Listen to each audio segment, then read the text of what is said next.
Hello, and welcome to another Havoc Sons video. Today we're going to be looking at a very popular speaker system that was produced by Radio Shack in late 1994. The unit is a 2.1 sound system.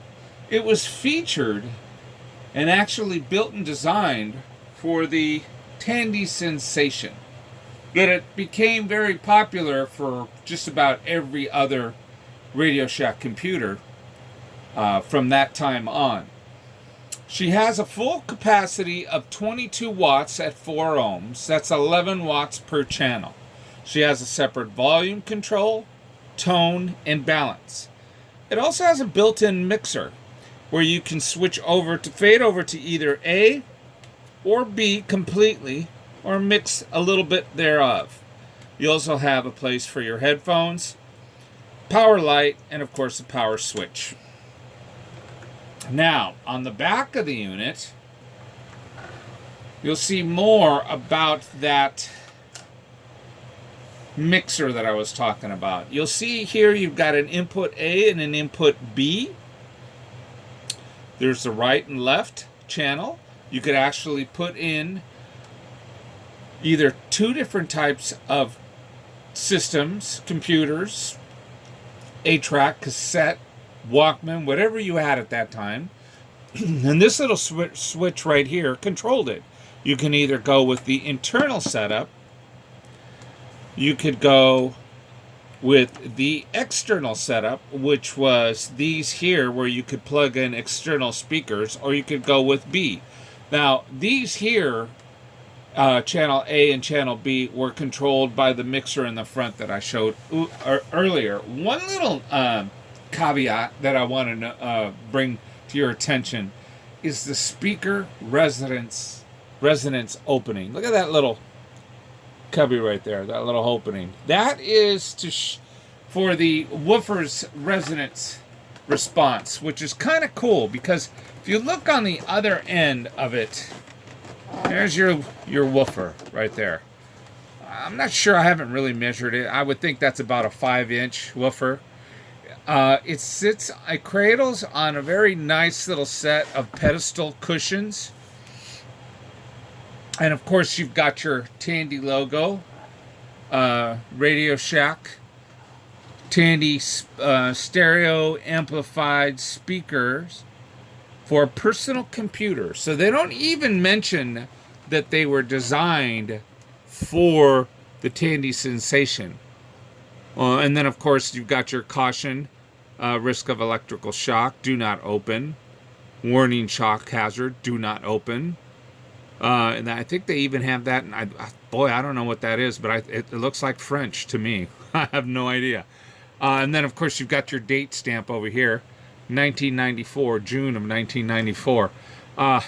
This is embossed into the plastic, so they really didn't want you to open it. Right in here, this is embossed into the plastic. But guess what? We're gonna do just that, my friends. We're gonna open it. So basically, it's a nice little, it's well built. I gotta tell you that, because there's three screws here, 2 here, and 3 here. Total of 8 screws hold this unit in. Now, I'm not going to bore you with the unscrewing of everything. We're going to just rely on the magic of editing. Now, the first thing you'll notice is the speakers are all shielded. Very nice little touch.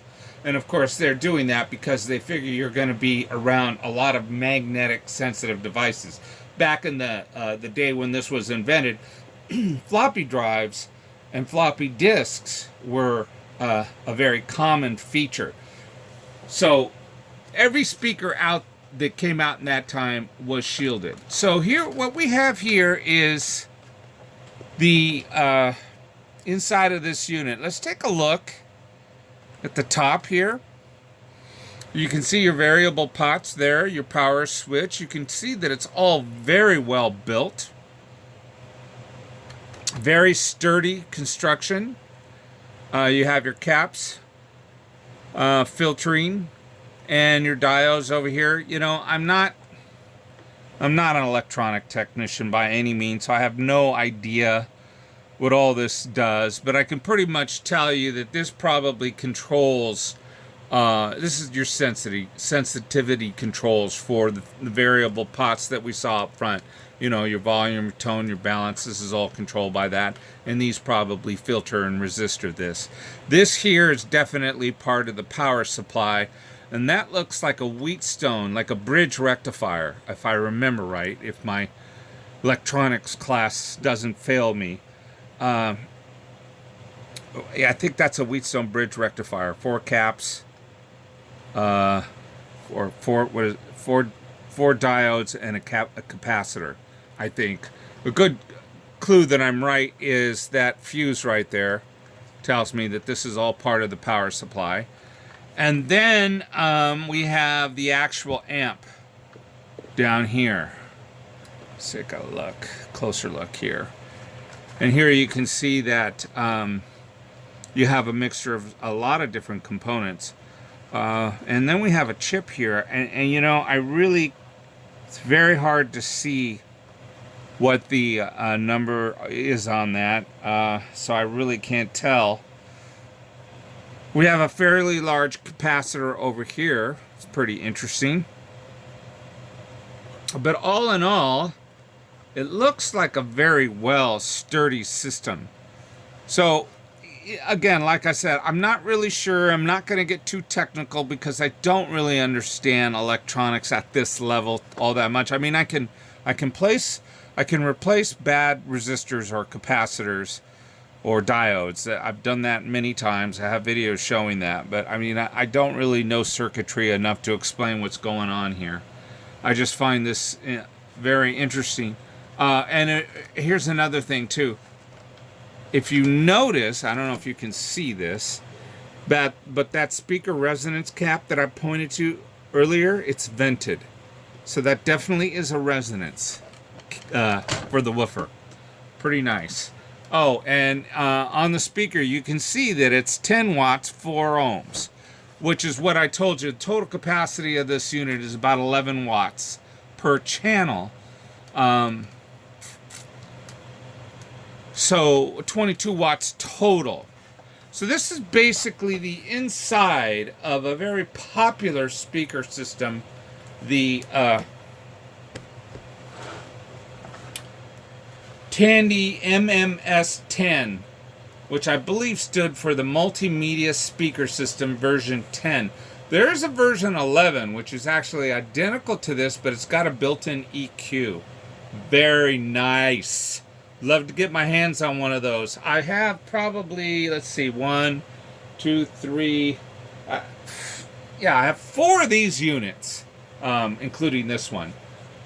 But I do not have the version 11, the model 11, which I'd love to have. Do you want to hear it? With one of my favorite soundtracks from that time? How about we do that?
Well, there you have it.